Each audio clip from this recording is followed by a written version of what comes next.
కార్తీక మాసంలో దీపాలు వెలిగించడం ఎంతో విశిష్టమైనది. అయితే నేను 2012వ సంవత్సరంలో ఈ పిండి దీపాలను వెలిగించడం మొదలుపెట్టాను.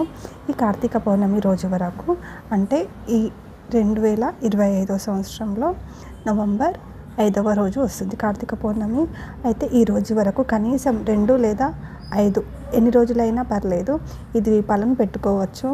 అయితే ఈ ప్రతి కార్తీక పౌర్ణమి ముందు 2 లేదా 5 రోజుల వరకు ఈ దీపాలను పెట్టుకోవచ్చు. అయితే ఈ దీపాలను ఉదయం 6:45 లోపు, సాయంత్రం 5:45 నుండి 6:30 వరకు ఎప్పుడైనా వెలిగించవచ్చు. అయితే ఒక పూట భోజనం చేయవచ్చు. అది దీపాలు వెలిగించాకనా వెలిగించక ముందా అన్నది మీ ఇష్టం. పండ్లు పలహారాలు కూడా తినవచ్చు. అయితే నేను ఈ దీపాలు వెలిగించడం అనేది ఈ ఒక్క సంవత్సరం వెలిగిస్తాను. తర్వాత శివయ్య నీ దయ కుదిరేలా చూడు అని చెప్పేసి అలా మొక్కుకున్నాను. అయితే మనం మనసులో వెలిగించాలి అని అనుకున్నాక అది ఖచ్చితంగా జరుగుతుంది. అలాగే ఆ రోజు నుండి కనీసం 2 రోజులైనా వెలిగిస్తున్నాను. నేను ఈ దీపాలు అనేది 2012వ సంవత్సరం నుంచి వెలిగించడం మొదలుపెట్టాను. అది దీనికి 33 అనే ఒక సంఖ్య ఉంటుంది. ఈ 33 పిండి దీపాలను ఎలా చేసుకోవాలి అనేది ఈ వీడియోలో చూపిస్తాను. ముందుగా గోధుమ పిండిని తీసుకొని శుద్ధమైన నీటితో చపాతీ పిండిలా తడుపుకోవాలి. దీనికి కొలత అంటూ ఏమీ ఉండదు. మీరు ఏ సైజులో దీపాలను చేయాలి అనుకుంటే దాన్ని బట్టి పిండిని తీసుకోవాలి. ఒక కప్పు పిండిని తీసుకున్నాను. ఆ పిండిని నానబెట్టుకొని ఆ నానబెట్టిన పిండిని 33 భాగాలుగా చేసి వీడియోలో చూపెట్టిన విధంగా గుండ్రంగా చేసి చిన్న చిన్న దీపాలుగా చేశాను. 365 వత్తులు కాల్చుకోవడానికి మరొక దీపంను చేశాను. తరువాత ఆ దీపాలన్నింటిలో పువ్వొత్తులు వీడియోలో చూపిస్తున్న విధంగా చేసుకోవాలి. లేదా మనకి అవి బయట కూడా దొరుకుతాయి. 5 పువ్వొత్తులను ఎలా చేయాలి అనేది నేను చూపిస్తున్నాను. అయితే అలాగే వస్త్రాన్ని కూడా చేశాను. వీడియోలో చూపెట్టిన విధంగా ఆ వస్త్రం గుండ్రంగా ఉన్న పత్తి సంఖ్య 33 సంఖ్య వచ్చేలా లెక్క పెట్టాను.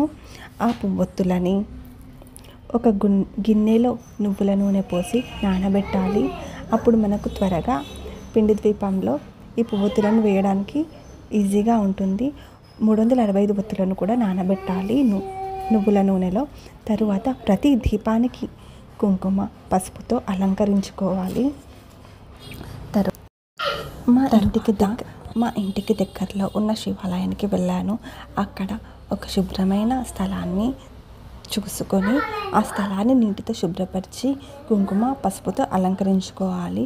తరువాత ఒక అరిటాకు లేదా న్యూస్ పేపర్ అయినా పరిచి వాటిపై ఈ 33 దీపాలను అలంకరించుకోవాలి.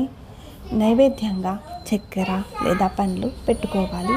అయితే నేను పెట్టుకోవాలి. ఇక్కడ ఇస్తారు అరిటాకు అలంకరించుకోవాలి. ఇక్కడ ఇస్తారు ఆకు. మొదటిసారి చేసినప్పుడు అరిటాకు లభించింది, కానీ రెండవసారి లభించలేదు. అయితే నేను ఒక పేపర్పై ఈ 33 దీపాలను అలంకరించుకున్నాను. ఈ వీడియో కూడా ఇక్కడ పెట్టాను. మొదటిసారి చేసినప్పుడు అరిటాకుపై అలంకరించుకున్నది, రెండవసారి ఒక పేపర్పై అలంకరించుకున్నాను. ఈ వీడియోలో చూపెట్టిన విధంగా నేను దీపాలు వెలిగించుకున్నాను.